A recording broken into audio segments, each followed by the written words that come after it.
Hey there, kids. In all of our other stories, we have learned about how George Washington led the American Continental Army in fighting the American Revolution against the British armies and king. It is General Washington's dedication or commitment to the American people that helps him in today's story. Let's go over our vocabulary first. Our vocabulary word is convince. To convince is to make someone believe something is true. For example, Sasha and her brother tried to convince their parents to send them to summer camp. Let's listen for the way in which George Washington's spectacles or glasses helped him to lead others to take his side. Sometimes, even close friends can disagree with one another. But even when you disagree, it helps to remember that the other person is your friend. Friends are people with whom you can disagree while you still trust and still like one another. Here's a true story about friendship and trust between a group of soldiers and their general, George Washington.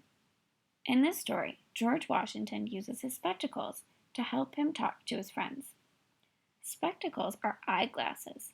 How do you think his spectacles helped George Washington talk to his friends? George Washington's slave, Billy Lee, was worried. He had never before seen such a look as this one on Washington's face.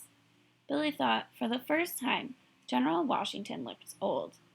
It's this hard war he's fighting, I guess, but he has never looked like this. Billy was right. George Washington looked tired. Before the war, George Washington had been known for his strength and bravery. On horseback, he could jump over logs or fences that were too risky for other horsemen, and he could bend an iron horseshoe with his bare hands. For 8 years now, Washington had led the Continental Army, trying to free America from having to follow the orders of the King of Great Britain. All this time, although he had become more and more tired, Washington had seemed like a man whose courage would always be strong.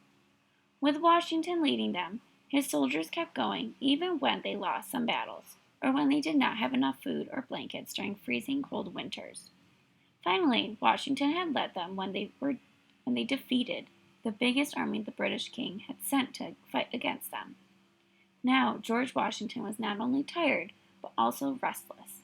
He thought, how strange. We defeated our enemies, but now my friends may ruin everything I have worked for. What do you think he meant by that?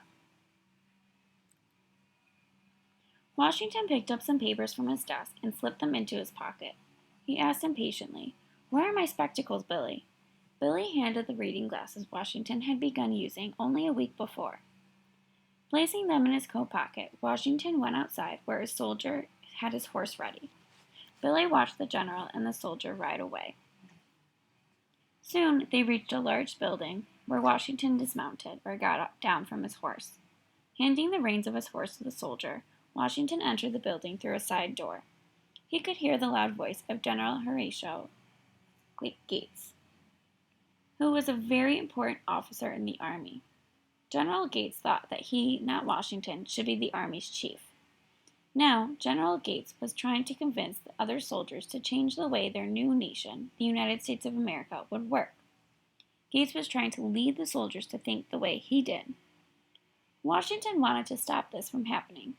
He thought, I hope I am not too late, as he stepped onto the stage where General Gates was standing. Facing the stage were many soldiers who had been with Washington through the long, dangerous war. When they saw him, they gasped in surprise. Why has he come? They wondered. General Gates was surprised too, and left the stage. Washington looked out at the soldiers he knew so well. They looked angry, he thought. He was right. For years, these soldiers had been away from home, risking their lives to win the American Revolution, so that they, their families, and their friends would be free to start a new country. The soldiers missed their families, but they knew this was important work, so they had kept at it. George Washington had led them the whole time. Now they had defeated or beaten the largest group of British soldiers yet. Some of Washington's friends were meeting with British leaders to end the war, but Washington thought, the British still have one army left. Until they sign the paper agreeing that we are free to begin our own country, they could change their minds and attack again. We have to make sure the war is really over before we all go home. But while all this had been happening, something else had not happened. The new American government had not paid the soldiers in a long time. Some soldiers had been unpaid for as many years as you have been alive. Now some of them, led by General Gates, were mumbling, "Maybe we should take over the new country. Then we know we'll be paid. We have our guns. We can make everyone do what we want them to do." Do you think that the soldiers taking over the country would be a good idea? George Washington had heard about this. He thought, "I'm proud of being a soldier, and I do not want soldiers to use their guns to tell other people what to do. That would be no better than the old kind of rule or leadership of a monarchy or a king. We want a country in which the people decide together what to do, not kings or queens or armies. I will work to make sure my soldiers get paid. But first, I must stop them from trying to take over our government." Washington took out some of the papers he had brought along and began to read them aloud. When he finished, no one cheered or clapped. "I failed," he thought. "They are too angry to listen to what I say." Then he remembered something. "Wait," he told the soldiers. "I have one more paper to read to you." He took out that paper, but the writing was smaller than on the other papers, and he could not see it clearly. He held it away from himself, then closer, but nothing helped. Then, to the soldiers' surprise, Washington took out the spectacles that he had never before seen him use. Fumbling to open them, Washington said, "Gentlemen, you will permit me to put on my spectacles, for I have not only grown gray, but almost blind, in the service of my country." In that moment, his soldiers felt ashamed. They remembered how strong George Washington had always been, and how he had always helped them. Like Billy Lee, they thought, he was worn himself out fighting for our freedom. He has given up as much as we have. Many of the soldiers were so ashamed that they began to cry. They told one another, "If George Washington can wait a little longer to get paid, we can too. He is right. The important thing is to make sure we start a country in which the people work together to help make decisions, not just a king or queen or an army." What the words written on those pages had not done, Washington had done by putting on his spectacles.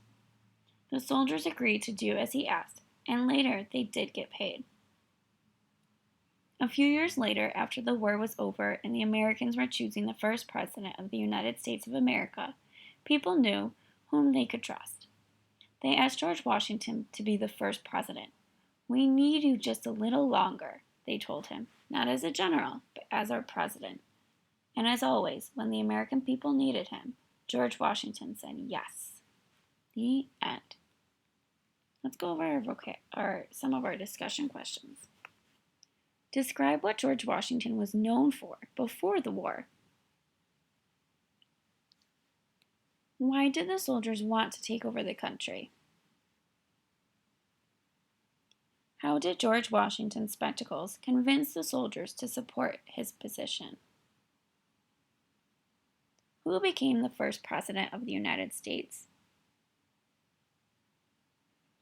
In your journal, write and draw how you think George Washington felt when the soldiers decided to follow him. Have these discussions.